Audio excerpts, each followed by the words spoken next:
Never tries to stand back up. So I wouldn't hang out here for long. I would be driving you forward. Back flat.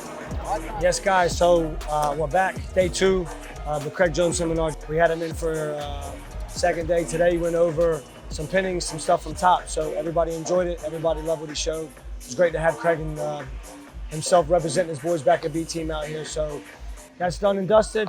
We got GSP coming in at the end of the month. We're looking forward to it. Can't wait to have one of the GOATs, if not the best in mixed martial arts. He's gonna be here, flying over, doing a seminar, a little meet and greet, everything like that. So we're really looking forward to it. And yeah, we wanna keep doing stuff like this, just being able to bring people in to show some of their best stuff. Again, the more people it reaches and everything, the better it is for the sport. So. Subscribe to the channel. Hey. Subscribe to the channel. Yeah, listen, the English fella wants you to subscribe to the YouTube channel. So here's the man himself. Basically, everything he showed today you can find in the Tuesday, Thursday wrestling class for a day pass. But we were blessed to have the man himself here, the second best wrestler from Australia. Yeah, that's a wrap. To play that game, to try to stand up and to hold a guy down, you basically have to forget about most traditional aspects of jiu-jitsu. Those two games, getting up, holding someone down, jiu-jitsu doesn't teach you that. You have to forget everything that you've sort of been taught. Because the jiu-jitsu model would be never expose your back, never show your back. If you never show your back as the guy on bottom, there's a good chance you'll never actually stand back up. Jiu-jitsu will teach you, if someone passes your guard, to go to half guard and then back to full guard. If you put someone in half guard, you're not going to stand up. If you put someone in closed guard, very difficult to stand up. The best path to getting up would be to turtle and to build height from there, or 4-point. That's the game of standing up. That's the main reason why most MMA athletes don't have a jiu-jitsu guy, because that art, it's a waste of time for them, largely. Jiu-jitsu guys would be good for teaching them submissions, but the art of guard retention, guard recovery, submissions in that aspect are pretty much a waste of time in that book. So again, some of the concepts today will be quite different. But again, it's going to be built on the presumption that the guy you're on top of wants to get up. That's what basically the art of pinning is going to be built upon today. So it's a lot of those concepts today. So I would recommend in your gym, occasionally if you do positional sparring, have it so the guy on bottom, he wins the positional sparring game if he can stand up. It's a lesson you should try to learn pretty early. Most people don't realize it till later. Most people don't realize that they don't know how to hold someone down because no one they've ever trained with has ever really tried to get back up. So we'll try and change the hierarchy of positions, especially for the top player, right? The top guy. Obviously our goal would be to submit them. So ultimately we would like to get them to a position where we have their back, not just 2 hooks, but potentially flattened out in some aspect. That would be the top of the hierarchy. Whereas traditional jiu-jitsu might be 2 hooks and we sit back to our butt and they're on top of us, hand fighting against the choke. So we're gonna have to switch some of the hierarchy. Again, we want to submit them, but if the purpose is to hold someone down, being in someone's closed guard or in someone's half guard is a fucking great way to hold someone down. But again, traditional jiu-jitsu would teach you to go from side control to half guard, back to closed guard. So we'll kind of talk about these aspects today. But does that make sense with you guys? Again, if the guy you're training with isn't trying to stand up, some of this stuff won't make sense in a pure jiu-jitsu aspect, right? So we have my man here.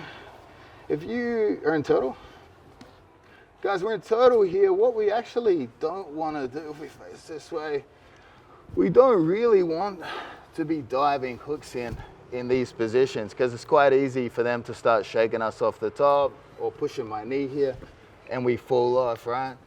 So again, even if we have them in side control here and they're turning away from us, jiu-jitsu actually, like traditional jiu-jitsu encourages you to allow them to do this as if they're making a mistake. So they leave, if you go for it, they leave space for us to try to throw these hooks in and we potentially get dumped over the top. So again, traditional jiu-jitsu will teach you that you want to allow space for them to do those things. However, if we're training in an environment where the bottom guy can stand up, he wins. That we really don't want to allow them to do that in any sense. We want to force them to expose their back on our terms, not just allow them to expose their back.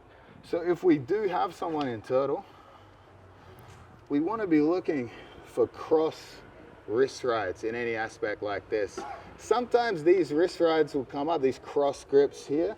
If I have someone and I have that Khabib style grip here and they turn up to turtle from this position, now this grip is not really very effective for me. It's going to be very easy for them to strip this grip, right? They strip that grip, and now we're in a position where we obviously have to secure a body lock over a jiu-jitsu guy. Maybe we're looking for a seatbelt, looking to dive hooks, but it's a high risk scenario.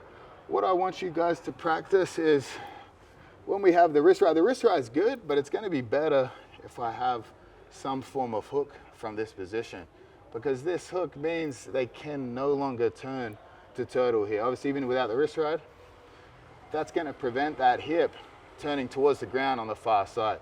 However, obviously, if we don't have that, we just have the wrist ride, there's a good chance they start turning out. So the transition I want us to practice with is we go from wrist ride, as they turn up, I'm passing cross body here. So we're passing from the wrist ride to this grip here. This is much harder for them to strip. If I just keep the one-on-one, quite easy for them to strip. If I reinforce it on the far side and I sag my weight, if you come up, I'm sagging my weight towards this knee, it's going to be much easier for me to return them to the ground here. So if at any point we get this wrist ride, so if we hop back down, if we have that one-on-one and they do turn to turtle, I want to reinforce it on the far side. If you look at my leg position here, I'm going to pinch and cover the hips. I'm going to place my knee on the ground next to their knee, and I'm going to sag my entire body weight to get them to a hip here. I roll weight forward onto them here, and I want to place my knee inside. So if I try to place a hook here and they keep this space tight, keep your elbow tight, it's going to be tough. But there's always space for me to force my knee in first and then flare that backwards here. Now when they try to clear the grip or turn to turtle, they're carrying all of our weight here. So this basically for me, this position would be the top of the hierarchy because we still have diagonal control. I'm controlling this hip and the far shoulder, and I have reinforced grips here. So this is ultimately the position we want to get to, and I want you as a defensive guy to feel out trying to strip this grip and trying to turn to turtle. So if they're trying to move here, a far superior position in terms of holding people down for the goal we have here, which is to pin them, to keep them to the ground. Do you guys have any questions for this type of game? Yeah. Small question about your left knee now. Are you trying to pinch your knee or just put your knee inside and just hold on here? It basically, I'm trying to control their movement here. So depending on what they're trying to do, sometimes we would pinch. Ultimately, I can even place that knee on the ground and sit back on this hip. I just want something applying pressure this way. So now when they try to turtle, they can't. If they go to turtle now, that hip goes over the top of the other one.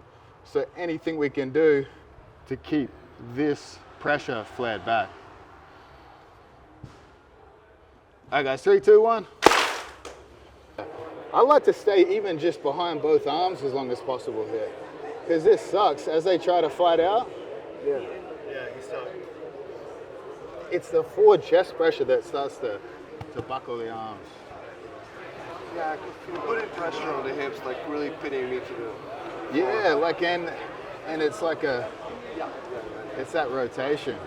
Yeah, so there was a tension from rotation, but also like all your weight was on my hip. Yeah, like here, and like roll. Yeah, I think it's, man, I don't know how, wrist ride and the hip with 2 hands, I don't know how to, it's so hard to get out. For that point, right, if I do this, like if I place a hook and we sit here and you just control my hands, now you can be pretty relaxed, you know? Really pulling their head across and stretching. So whichever side, say I hit a go behind, if I take a hook here, you can knee slide out. Knee slide this way. Exactly, yeah. If I stand on it,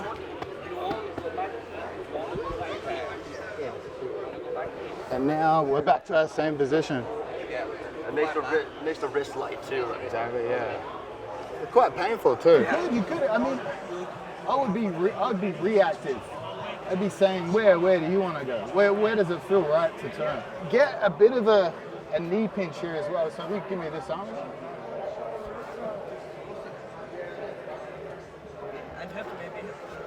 Yeah, your hips can float in between.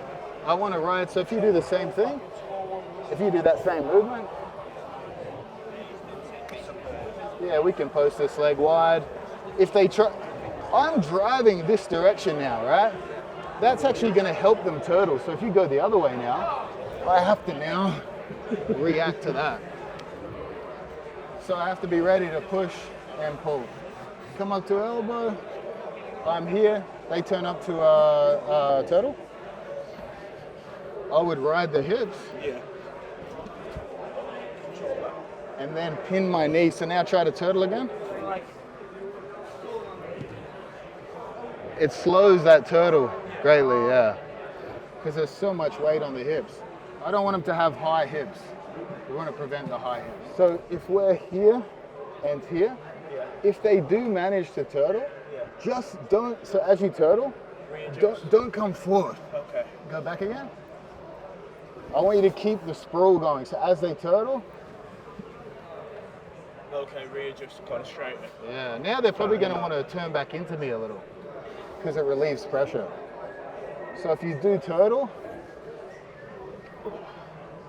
Yeah, just kind of stretch them out. Yeah, create that opening pressure. You could cross your own ankles. Yeah. And now you could flare your knee and sprawl. Even if I get knocked out with 2 hands, I do. Yeah, if they start to build height with this arm, hit their elbow wide. Here. No, look. I hit the elbow. Yeah. The only way they build height with the upper body is if this hand walks back. Back inside. And then they can posture with it. And then 2 hands are down. And now we want to hit their elbow wide. Yeah. And you can keep it wide. You can just post, you could even just put this on the ground and flare your elbow. Put your hand here and keep pressure up. You can't really get it back in. It's tough to bring back. That's nice, thanks very much. So I wouldn't hang out here for long. I would be driving you forward. And now if you build height here. Oh, that's hard. Probably all no. Yeah, so the elbow pressure is very important here. Yeah, the elbow pressure is hard. And at any point we could decide. So you flatten them up. Yeah. That's nice. All right, guys, come on. A few bad positions here, right? Obviously, we're limiting their ability to turn away. And if they do free the grip and turn in, they're giving us an arm triangle. But I want you to play more with the control first as well.